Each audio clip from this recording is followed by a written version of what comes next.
Here's how to go viral on Pinterest. First, focus entirely on your save rate.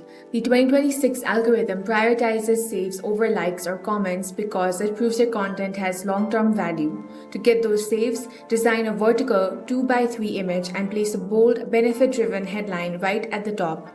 When the user sees a clear solution like 5 free tools to save time, they immediately click the save button to reference it later, which triggers the algorithm to push your pin out to thousands of similar feeds. Second, you want to ditch the recycled image and focus on fresh assets. The current system actively downranks creators who post the exact same graphic repeatedly. Instead, take your best performing website links or ideas and design 3 completely unique visual layouts using different background colors, fonts, and text overlay to keep your content favored by the algorithm.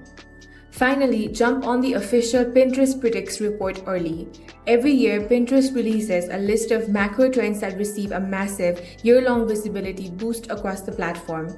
Find the growing keyword that match your niche and start pinning optimized content around them 45 days before the seasonal search volume peaks, so your pins are already established the second the trend explodes. With these strategies, you can go viral on Pinterest. If you found this video useful, make sure to hit the like button and subscribe for more videos like this.